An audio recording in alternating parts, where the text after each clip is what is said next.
Hello friends, स्वागत है आपका हमारे चैनल जीके परीक्षा गुरु में। जैसा कि आपको पता है, हम ब्लैक बुक एसएससी की जो जीएस की किताब है उसकी सीरीज़ चला रहे हैं। अगर आपका कोई भी एसएससी का एग्ज़ाम लगा हुआ है उसके लिए ये मोस्ट इम्पोर्टेंट सीरीज़ होने वाली है। तो मैं आपको बता रहा हूँ कि आपको ये किताब अगर आपने कर ली तो आपका जीएस में मोस्टली सेक्शन कवर हो जाएगा। अभी हम इसमें इतिहास पढ़ रहे हैं। इतिहास हम लोग प्राचीन इतिहास पढ़ चुके हैं। पूरा मध्यकाल इतिहास का ये चौथा टॉपिक होने वाला है दोस्तों। कौन सा टॉपिक होने वाला है? चौथा। इसमें हम लोग शक्तिशाली राज्य राजपूत पढ़ने वाले हैं। बस वीडियो की शुरुआत करने से पहले आपसे गुजारिश करूंगा दोस्तों, अगर आपको हमारी वीडियोस अच्छी लग रही है तो वीडियोस को लाइक शेयर सब्सक्राइब किया कीजिए। वीडियोस को लाइक शेयर सब्सक्राइब किया कीजिए और चैनल को सब्सक्राइब जरूर कर लें ताकि लगातार आपको अच्छी कंटेंट अच्छी वीडियोस मिलती रहें। जय हिंद, धन्यवाद। तो बढ़िया, वीडियो की शुरुआत करते हैं। इतना ही कहना था आपसे। चलिए वीडियो की शुरुआत करते हैं बिना किसी देरी के। तो इसमें हमारा पहला जो फैक्ट है वो क्या है? गुलाबी रंग का कौन सा स्मारक है? तो गुलाबी रंग का कौन सा स्मारक है? हवा महल। हवा महल क्या है? गुलाबी रंग का स्मारक है। परिवार और दोस्तों के लिए आयशा के नाम से जाने जाने वाली इस राजकुमारी ने सवाई मानसिंह द्वितीय बहादुर से शादी की और दुनिया में महारानी गायत्री देवी के नाम से जानी जाती है। तो महारानी गायत्री देवी परिवार और दोस्तों के लिए किस नाम से थी? आयशा नाम से थी। शादी किससे की थी? सवाई मानसिंह द्वितीय से शादी करी थी आयशा जी ने, महारानी गायत्री देवी ने। आगे बढ़ते हैं, जो आगे फैक्ट दिए गए उन्हें देखते हैं। तो आगे जो फैक्ट है, पंजाब के पटियाला में शीश महल। पंजाब के पटियाला में शीश महल, ये दर्पणों का महल किसने बनवाया था? तो महाराजा नरेंद्र सिंह ने। महाराजा नरेंद्र सिंह ने शीश महल बनवाया था। नरेंद्र सिंह ने पंजाब के पटियाला में शीश महल बनवाया था।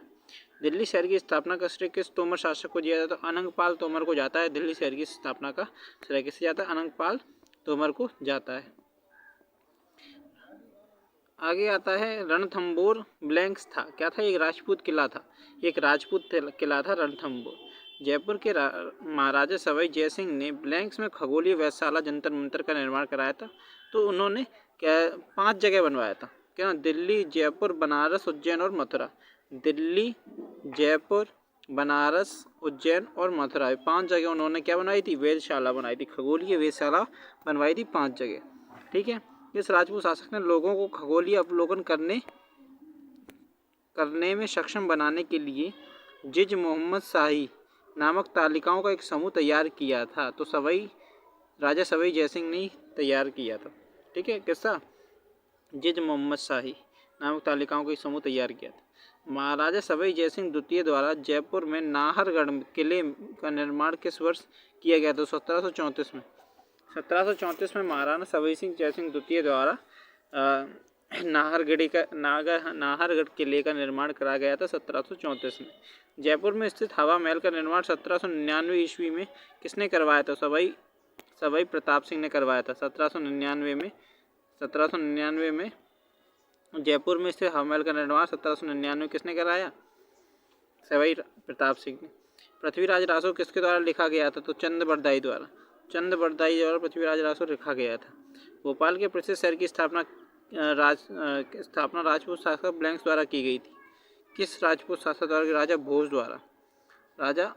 द्वारा की गई थी। भोपाल के प्रसिद्ध शहर की स्थापना राजपूत शासक राजा भोज द्वारा की गई थी। चित्तौड़ की कीर्ति स्तंभ, विजय की मीनार किसके द्वारा बनवाए गए थे? कीर्ति स्तंभ राणा कुंभा द्वारा बनवाया गया था। कीर्ति स्तंभ राणा कुंभा द्वारा बनवाया गया था। ब्लैंक्स मेवाड़ के राजपूत साम्राज्य से जुड़े हैं। तो राणा कुंभा मेवाड़ के राजपूत साम्राज्य से जुड़े हैं। राणा कुंभा मेवाड़ के राजपूत साम्राज्य से जुड़े हैं। आगे क्या है? दिल्ली शहर की स्थापना किसके द्वारा की गई? तो अनंगपाल तोमर, हम लोग देख चुके हैं। अनंगपाल तोमर द्वारा की गई थी। अनंगपाल द्वारा। आमेर का किला किसने बनवाया था? तो राजा मानसिंह ने आमेर का किला बनवाया था। चाहमानों के नियंत्रण में 2 प्रमुख शहर कौन से थे? दिल्ली और अजमेर। चौहानों के नियंत्रण में चाहमानों या चौहानों एक ही बात है। चौहानों के नियंत्रण में 2 प्रमुख शहर कौन से थे? तो दिल्ली और अजमेर चौहानों के नियंत्रण में थे। ब्लैंक्स पहले तोमर राजपूत के अधीन साम्राज्य की राजधानी बनी। दिल्ली पहले तोमर राजपूतों के अधीन साम्राज्य की राजधानी बनी। पृथ्वीराज तृतीय 1168 से 1192 एक प्रसिद्ध क्या थे? चाहमान या चौहान शासक थे। पृथ्वीराज जिन्होंने देखा था मोहम्मद गौरी को हराया था। कौन से युद्ध में? तराइन के प्रथम युद्ध था। ठीक है। तो चाहमान या चौहान शासक थे पृथ्वीराज तृतीय, जिनको हम लोग पृथ्वीराज चौहान भी कहते हैं। 12वीं शताब्दी के मध्य तोमर राजपूतों को ब्लैंक्स के चौहानों ने पराजित किया था। तो अजमेर के चौहानों ने 12वीं शताब्दी के मध्य तोमर राजपूतों को पराजित किया था। 1576 में मेवाड़ के किस राजपूत शासक ने हल्दी घाटी की लड़ाई लड़ी और फिर अपने घोड़े चेतक पर मैदान से भाग गए? तो वो महाराणा प्रताप थे। मैदान से भाग गए नहीं थे वो, ये मैदान ये जो युद्ध था अनिर्णय रहा था, ऐसा हमारी किताबों में लिखा है। वैसे तो इतिहास में लिखा कि वो हार गए थे। अब देखो पता नहीं क्या होगा। पटियाला वंश का संस्थापक कौन था? तो आला सिंह था। पटियाला वंश का संस्थापक कौन था? आला सिंह। पटियाला वंश का संस्थापक कौन था? आला सिंह था। कौन? आला सिंह था। आला सिंह था। आगे जो देखते हैं वो देखते हैं मध्यकालीन इतिहास। शक्तिशाली राज्य सिख। शक्तिशाली राज्य किसका? सिख का देखेंगे। अभी हम लोग राजपूत का देख के आए थे। राजपूत का आगे जो फैक्ट है वो अपना है। सिख धर्म की स्थापना किस शताब्दी में हुई थी? तो 15 से 16 शताब्दी में सिख धर्म की स्थापना हुई थी। 15 या 16वीं शताब्दी में सिख धर्म की स्थापना हुई थी। गुरु नानक सिख धर्म के प्रवर्तक की जन्मस्थली जिसे आज ननकाना साहिब के नाम से जाना जाता है को पहले राय भोयदी तलवंडी कहा जाता था। तो तलवंडी कहाँ है? तलवंडी पाकिस्तान में है। गुरु नानक देव सिख धर्म के जो प्रवर्तक थे की जन्मस्थली आज ननकाना साहिब कहा जाता था, पहले उसे तलवंडी कहा जाता था। राय भोयदी तलवंडी। आगे बढ़ते हैं। गुरु नानक का जन्म कब हुआ था? तो 1469 में। गुरु नानक जी का जन्म कब हुआ था? 1469 में गुरु नानक जी का जन्म हुआ था। गुरु नानक देव को प्रबोधन की प्राप्ति किस शहर में हुई थी? तो सुल्तानपुर लोधी में गुरु नानक जी को क्या हुआ? ज्ञान की प्राप्ति हुई, ऐसा कहा जाता है। आगे देखते हैं दोबारा। तो गुरु नानक का उत्तराधिकारी कौन था? तो गुरु अंगद थे। गुरु के अंग अमर हैं, राम जैसे आज भी। तो ऐसे करके ट्रिक थी सब गुरुओं को याद करने की। गुरु नानक के क्या थे? उत्तराधिकारी कौन थे? गुरु अंगद देव। ठीक है।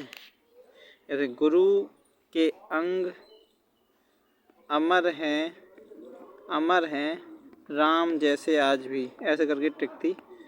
तो गुरु नानक देव, अंगद देव, अमरदास, रामदास, ऐसे की थी। ठीक है। अगर बता दो ट्रिक की मैं अलग वीडियो डाल दूंगा। अगर आप लोग बताए तो कमेंट करके बता दीजिए। पंजाबी भाषा की गुरुमुखी लिपि 16वीं शताब्दी ईस्वी में दूसरे सिख गुरु ब्लैंक्स द्वारा बनाई गई थी। तो गुरु अंगद। पंजाबी भाषा की गुरुमुखी लिपि, तो गुरुमुखी लिपि के प्रवर्तक कौन हो जाएंगे? गुरु अंगद देव हो जाएंगे। अमृतसर की नींव किस सिख गुरु ने रखी थी? तो गुरु रामदास ने अमृतसर की नींव रखी थी। अमृतसर की नींव किसने रखी? गुरु रामदास ने। सिखों के 10 गुरुओं में से 5वें कौन थे? तो गुरु अर्जुन देव। सिखों के 10 गुरुओं में से 5वें कौन थे? गुरु अर्जुन देव थे। 5वें अर्जुन देव थे।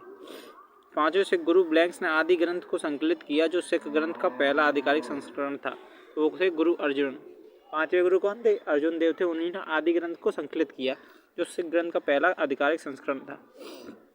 ब्लैंक्स ने विश्व प्रसिद्ध हरमंदिर साहिब का निर्माण किया, जिसे अमृतसर में स्वर्ण मंदिर के नाम से जाना जाता है। तो वो गुरु अर्जुन देव ने ही किया था, और इनने भी आदि ग्रंथ का संकलन भी इन्हीं ने किया था।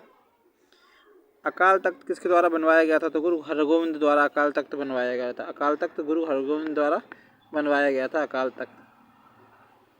आगे बढ़ते हैं। सिख गुरु श्री हरिकृष्ण जी को प्रबोधन किस वर्ष प्राप्त हुआ था? हरिकृष्ण जी को प्रबोधन किस वर्ष प्राप्त हुआ था? वो हुआ था 1661 में। उसका आंसर क्या है? 1661 में होगा। सिख गुरु हरिकृष्ण के उत्तराधिकारी कौन थे? गुरु तेग बहादुर थे। जी, हरिकृष्ण के उत्तराधिकारी कौन थे? गुरु तेग बहादुर। किस सिख गुरु ने खुद को सच्चा बादशाह कहा था? तो गुरु तेग बहादुर ने खुद को सच्चा बादशाह कहा था। गुरु तेग बहादुर ने। सिखों के 10वें गुरु गुरु गोविंद सिंह किसके पुत्र थे? तो गुरु तेग बहादुर के पुत्र थे, गुरु गोविंद सिंह। ठीक। गुरु गोविंद सिंह ब्लैंक्स सिख गुरु थे, तो 10वें थे। सिखों के 10वें और अंतिम गुरु गोविंद सिंह की जन्मस्थली कहाँ है? गुरु गोविंद सिंह की जन्मस्थली पटना साहिब है। कौन सी साहिब? पटना साहिब। गुरु गोविंद सिंह ने फारसी कहाँ से सीखा था? तो आनंदपुर साहिब से। आनंदपुर साहिब से फारसी सीखा था गुरु गोविंद सिंह ने। सिख सैन्य संप्रदाय खालसा किसके द्वारा पेश किया गया था? तो गुरु गोविंद सिंह द्वारा। सिख सैन्य संप्रदाय खालसा किसके द्वारा पेश किया था? गुरु गोविंद सिंह द्वारा। खालसा पंथ की स्थापना गुरु गोविंद सिंह ने किस वर्ष की थी? 1699 में खालसा पंथ की स्थापना करी गोविंद सिंह ने। गुरु गोविंद सिंह ने 1699 में खालसा पंथ की स्थापना की। गुरु गोविंद सिंह ने सिखों को हर समय 5 चीज़ें पहनने की आज्ञा दी। गुरु गोविंद सिंह ने सिखों को हर समय 5 चीज़ें पहनने की आज्ञा दी। वे क्या हैं? कड़ा, कछेरा, कृपाण, खालसा और कंघा। कड़ा, कपेरा, कड़ा, कपेरा, कड़ा, कछेरा, कृपाण, कृपाण मतलब तलवार, खालसा, कंघा, ये सब पहनने की सलाह दी। फारसी में जफरनामा लिखने वाले सिख गुरु कौन थे? और गुरु गोविंद सिंह थे।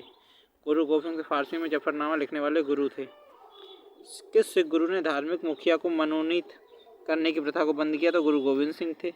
सिखों के अंतिम गुरु कौन थे? तो गुरु गोविंद सिंह ही थे। सिख धर्म का पवित्र ग्रंथ कौन सा है? गुरु ग्रंथ साहिब। सिख धर्म का पवित्र ग्रंथ कौन सा है? गुरु ग्रंथ साहिब। गुरु ब्लैंक्स को मोची संत के रूप में जाना जाता है। रविदास को गुरु रविदास को मोची संत के रूप में जाना जाता है। मोची संत कौन थे? गुरु रविदास।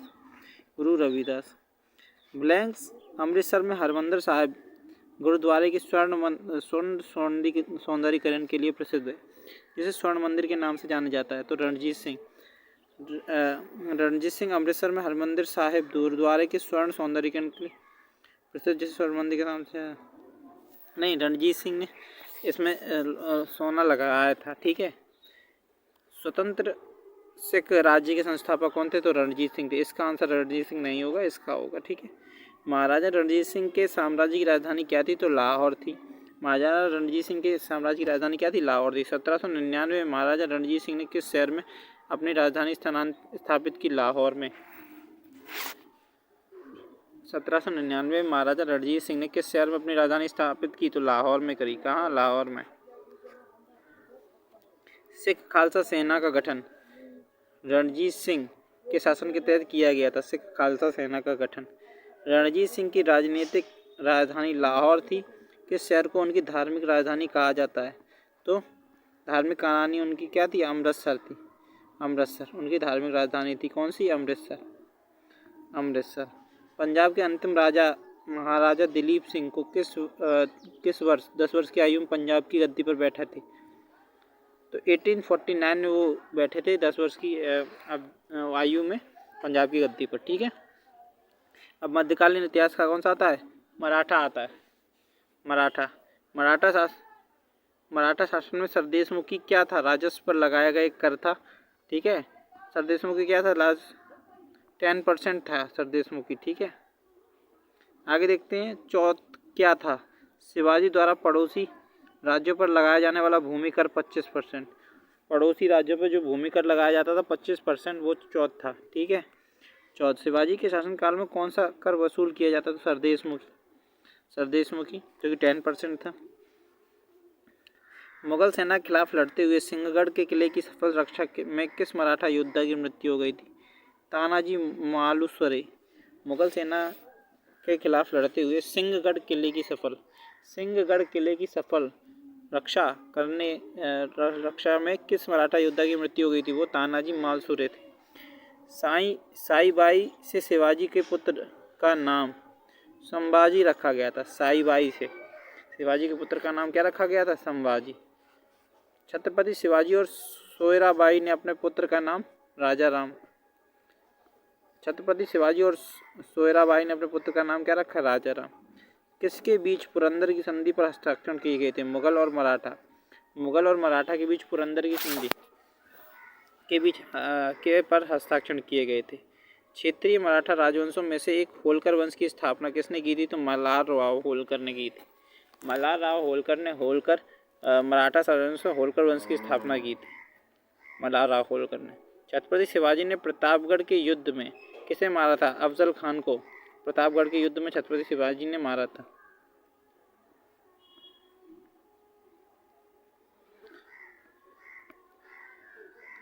किस यूरोपीय शक्ति से शिवाजी ने तोपों और गोला बारूद प्राप्त किए? तो पुर्तगालियों से प्राप्त किए थे शिवाजी ने तोपे और गोला बारूद शिवाजी ने पुर्तगाल से प्राप्त किए थे। 1665 में पुरंदर की संधि का तात्कालिक उद्देश्य क्या था? 1665 में पुरंदर की संधि का तात्कालिक उद्देश्य क्या था? शिवाजी और बीजापुर के सुल्तान के बीच विवाद के बीच बोने के लिए शिवाजी ने कितनी बार सूरत को लूटा था? तो 2 बार लूटा था सूरत को। शिवाजी का राज्याभिषेक कब हुआ? 1674 में हुआ था। सबसे शक्तिशाली पेशवा कौन थे? बाजीराव प्रथम थे, बालाजी विश्वनाथ के पुत्र। बाजीराव प्रथम बालाजी विश्वनाथ के पुत्र। मराठा साम्राज्य का दूसरा संस्थापक किसे माना जाता है? बालाजी विश्वनाथ को। पेशवा के घराने के संस्थापक कौन थे? तो बालाजी विश्वनाथ थे। पेशवा के घराने के संस्थापक कौन थे? बालाजी विश्वनाथ ही थे। आगे बढ़ते हैं। शिवाजी के मंत्रिपरिषद में प्रधानमंत्री को क्या कहा जाता था? शिवाजी के प्रधानमंत्री को पेशवा कहा जाता था। शिवाजी ने किस संधि द्वारा किलों को मुगलों को सौंप दिया? तो वो पुरंदर 1665 में। शिवाजी की राजधानी कहाँ थी? तो रायगढ़ थी। क्या थी? रायगढ़ थी। शिवाजी के गुरु कौन थे? सॉरी दोस्तों, तो शिवाजी के गुरु कौन थे? गुरु रामदास थे शिवाजी के गुरु। 17वीं शताब्दी में भारत में गुरिल्ला युद्ध की अवधारणा को किसने पेश किया था? गुरिल्ला युद्ध की अवधारणा को शिवाजी जी ने पेश किया था। ठीक है, गुरिल्ला युद्ध की अवधारणा को किसने पेश किया? शिवाजी जी ने। मराठा काल में ग्राम प्रशासन के लिए उत्तरदायी अधिकारी कौन था? तो पाटिल था। पाटिल मराठा साम्राज्य में ग्राम प्रशासन के लिए उत्तरदायी अधिकारी होता था। महादजी सिंधिया और नाना फडणवीस किस वंश के थे? तो मराठा थे। महादजी सिंधिया और नाना फडणवीस मराठा थे। बंगाल के किस शासक ने मराठा को उड़ीसा का एक हिस्सा दिया था? अलीवर्दी खान ने। बंगाल के किस शासक ने मराठाओं को उड़ीसा का एक हिस्सा दिया था? अलीवर्दी खान ने दिया था। पानीपत के तीसरे युद्ध जो कि 1761 में हुआ था, कौन पराजित हुआ? मराठा पराजित हुए थे। कौन हुए थे? मराठा। जब अहमद शाह अब्दाली ने 1761 में पानीपत की तीसरी लड़ाई में मराठों को हराया, तब दिल्ली का शासक कौन था? तो तब था शाह आलम द्वितीय। शाह आलम द्वितीय दिल्ली का शासक था। पानीपत की तीसरी लड़ाई किसके बीच लड़ी गई थी? तो मराठों और दुर्रानी। 1761 में अहमद शाह अब्दाली दुर्रानी था। क्या था? दुर्रानी। पानीपत में मराठों की हार क्यों हुई? मराठा ताकत में अफगानों के बराबर नहीं थी। ठीक है, अफगान ज़्यादा शक्तिशाली थे। पेशवा ब्लैंक्स के समय अंग्रेजों ने पेशवाशिप को समाप्त कर दिया था। तो बाजीराव द्वितीय अंतिम पेशवा रहे, बाजीराव द्वितीय। इनके समय अंग्रेजों ने पेशवाशिप को समाप्त कर दिया। पेशवा बाजीराव द्वितीय के स्वतंत्र अस्तित्व का अंत किस संधि से हुआ? बेसिन की संधि से हुआ। कौन संधि? बेसिन की संधि।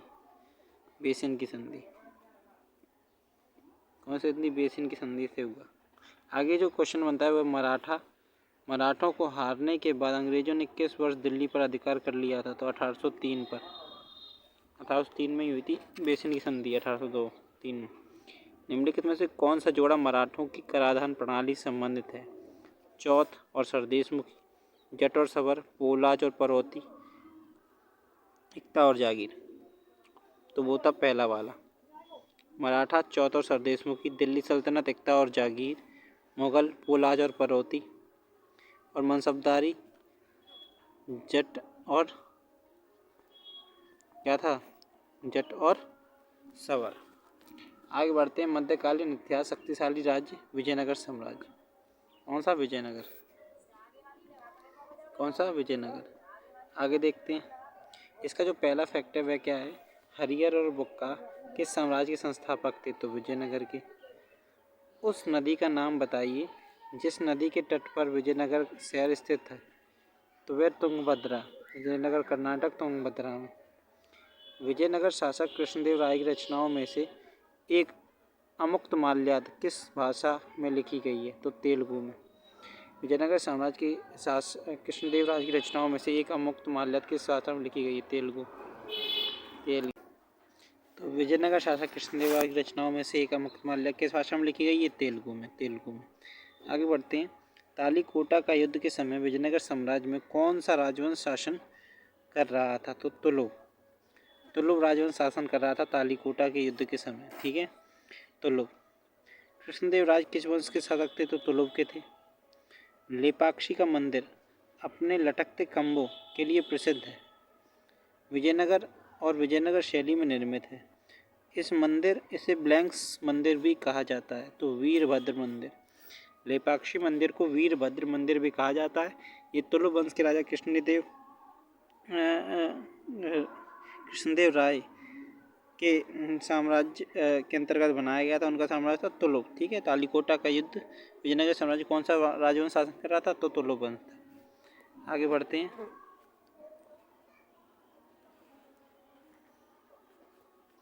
अगला फैक्ट है दोस्तों, कर्नाटक में ब्लैंक्स मंदिर हम्पी का सबसे असाधारण वास्तुशिल्प उत्तम प्रदर्शन वस्तु है।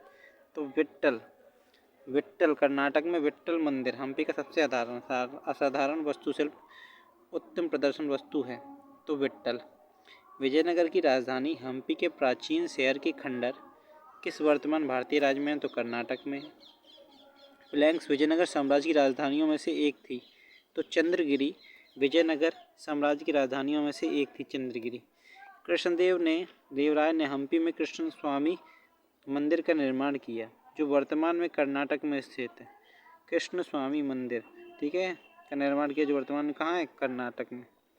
कर्नाटक में है वर्तमान में। 1700 ईस्वी में राजा राम की मृत्यु के बाद मराठों ने किसके अधीन मुगलों के खिलाफ युद्ध जारी रखा? तो ताराबाई।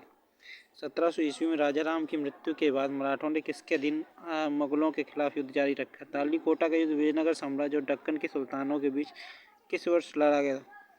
तो 1565 में तालीकोटा का युद्ध लड़ा गया।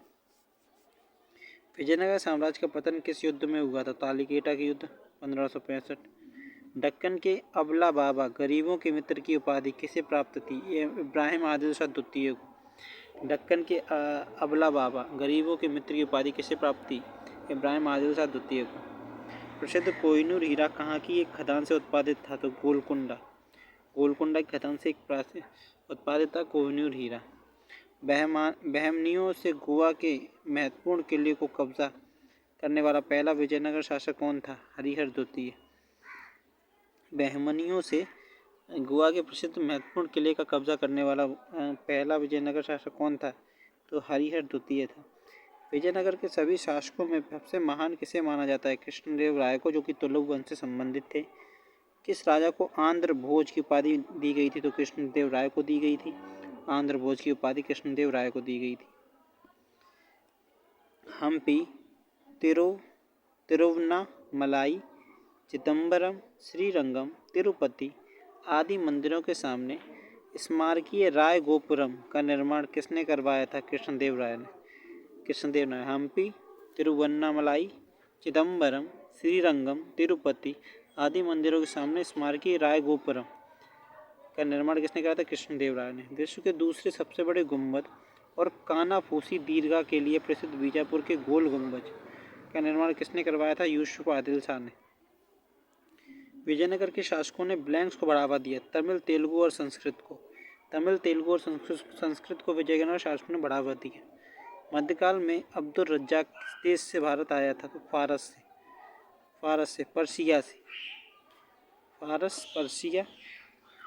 से आया था। ठीक है, कौन? अब्दुल रज्जाक पर्सिया से आया था। आगे आता है मध्यकालीन इतिहास। कौन सा? शक्तिशाली राज्य बहमनी हम लोग पढ़ेंगे अब। ठीक है, तो बहमनी जो साम्राज्य की स्थापना किसने की थी? अलाउद्दीन बहमन शाह ने की थी।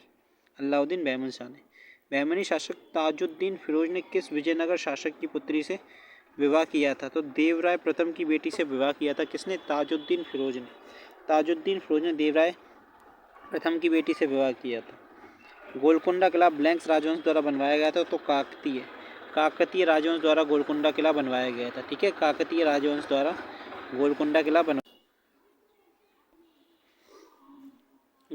किला काकतीय राजवंश के द्वारा बनवाया गया था। कौन सा विरासत स्थल वास्तुकला की द्रविड़ शैली को दर्शाता है? तो हम्पी जो है वास्तुकला की द्रविड़ शैली को दर्शाता है।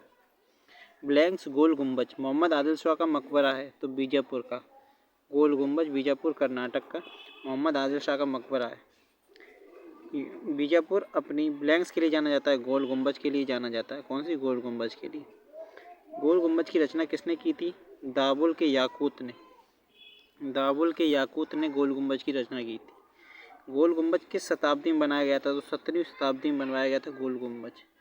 महमूद गवान ब्लैंक साम्राज्य के प्रतिष्ठित मंत्री थे। बहमनी, महमूद गवान बहमनी साम्राज्य का एक प्रतिष्ठित मंत्री था। बहमनी साम्राज्य का एक प्रतिष्ठित मंत्री था महमूद गवान। महमूद गवान बहमनी साम्राज्य के एक प्रतिष्ठित मंत्री थे। बहमनी राजाओं की राजधानी कहाँ थी? तो गुलबर्गा थी। गुलबर्गा थी बहमनी राजाओं की राजधानी। हैदराबाद शहर के संस्थापक कौन थे? मोहम्मद कुली कुतुब शाह। मोहम्मद कुली कुतुब शाह हैदराबाद शहर के संस्थापक थे। चार मीनार का निर्माण किसके द्वारा कराया गया था? तो मोहम्मद कुली कुतुब शाह द्वारा कराया गया था चार मीनार का निर्माण। किस मध्यकालीन शासक को जगत गुरु कहा जाता है? तो इब्राहिम आदिल शाह प्रथम को। इब्राहिम आदिल शाह प्रथम को जगत गुरु कहा जाता है। हम्पी में स्मारकों का समूह किसके द्वारा बनाया गया था? हरिहर और बुक्का। हरिहर और बुक्का द्वारा हम्पी में स्मारकों का समूह बनवाया गया था। स्मारकों का समूह हरिहर और बुक्का द्वारा बनवाया गया था। आगे आता है मध्यकालीन इतिहास, भक्ति और सूफी काल। भक्ति आंदोलन किस शताब्दी में शुरू हुआ था? तो 7वीं शताब्दी में शुरू हुआ था भक्ति आंदोलन। भक्ति पंथ किसकी शिक्षा से महाराष्ट्र में फैल गया था? तो संत ज्ञानेश्वर की शिक्षा से महाराष्ट्र में फैल गया था भक्ति आंदोलन। जिस सूफी संत ने कहा भक्ति संगीत ईश्वर के करीब जाने की एक तरीका है, वह था बाबा फरीद। बाबा फरीद ने कहा था भक्ति संगीत ईश्वर के पास जाने का एक तरीका है। किसने कहा था? बाबा फरीद ने। भक्ति की शिक्षा महाराष्ट्र में कैसे फैली थी? संत ज्ञानेश्वर के द्वारा। सूफी संत के मकबरे को क्या दरगाह कहा जाता है? सूफी संत के मकबरे को दरगाह कहा जाता है। मध्यकालीन सूफी परंपराओं के संदर्भ में वली शब्द का अर्थ क्या था? संत था। वली शब्द का अर्थ क्या था? संत था। कौन सा सूफी आदेश सबसे रूढ़िवादी था? नक्शबंदी। नक्शबंदी सबसे रूढ़िवादी था। 15वीं शताब्दी के दौरान असम में वैष्णव संप्रदाय के प्रमुख समर्थकों में से एक कौन थे? शंकर देव थे। शंकर देव वैष्णव संप्रदाय के समर्थक में से एक थे। भारत के किस राज्य में दक्षिणतम ज्योतिर्लिंग मंदिर स्थित है? तमिलनाडु में स्थित है दक्षिणतम ज्योतिर्लिंग मंदिर। भारत में किस धर्म की उत्पत्ति नहीं हुई? तो पारसी धर्म की उत्पत्ति भारत में नहीं हुई। ठीक है, बाकी सभी धर्मों की उत्पत्ति भारत से ही एक प्रकार से हुई। ऑप्शन के हिसाब से पारसी धर्म हो जाएगा। वैसे हिंदू, बौद्ध, जैन ये तो भारत से ही हुए सब। तो राम पंथ के प्रमुख प्रकाश संत कवि तुलसीदास थे, जिन्होंने रामचरितमानस कविता भी लिखी थी। ठीक है। कंबन ने रामायण किस भाषा में लिखी थी? तमिल में लिखी थी कंबन ने रामायण, तमिल में। ऐसा माना जाता है कि भगवान शिव ने ब्लैंक्स का रूप धारण किया और दक्षिण भारत के मीनाक्षी मंदिर के स्थल पर पार्वती से विवाह किया। सुंदरेश्वरी का रूप धारण किया और दक्षिण भारत के मीनाक्षी मंदिर के स्थल पर पार्वती से विवाह किया। भगवान राम पर ध्यान केंद्रित करने वाला भक्ति आंदोलन के नेता कौन थे? रामानंद थे। भक्ति आंदोलन के नेता रामानंद थे, जिन्होंने भगवान राम पर ध्यान केंद्रित किया। संत कबीर ने अपनी आध्यात्मिक शिक्षा रामानंद गुरु से प्राप्त करी थी।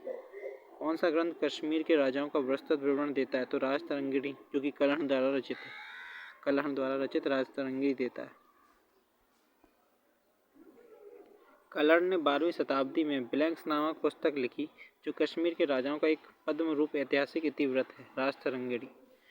राम सेतु के अन्य नाम क्या हैं? राम सेतु, सेतुबंध, सेतु बंधन, रामर पलम, आदम का पुल। ठीक है। पंचवटी वाल्मीकि रामायण का एक प्रमुख भाग है। भारत के किस राज्य में स्थित है? महाराष्ट्र राज्य में स्थित है पंचवटी। ठीक है, महाराष्ट्र राज्य में। सूफी लॉज शाहजहां के समय मौजूद थे, जहां लोग आध्यात्मिक मामलों पर चर्चा करने के लिए आते थे। इन लॉज को क्या कहा जाता था? खानका। क्या कहा जाता? खानका। 19वीं शताब्दी में मध्य भारत में सतनामी आंदोलन की स्थापना गुरु घासीदास द्वारा की गई थी। सतनामी आंदोलन गुरु घासीदास द्वारा। 12वीं शताब्दी के कर्नाटक में वीर शैव के अनुयायी कौन थे?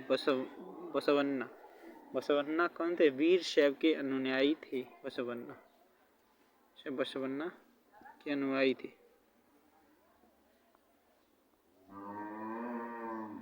सही अनुक्रम का चयन कीजिए। सही अनुक्रम का चयन कीजिए। निजामुद्दीन औलिया पहले थे, फिर कबीर, फिर मीराबाई, फिर तुलसीदास। राजस्थान के माउंट आबू दिलवाड़ा मंदिर के अनुयायी द्वारा बनवाया गया था। जैन धर्म द्वारा बनवाया गया था।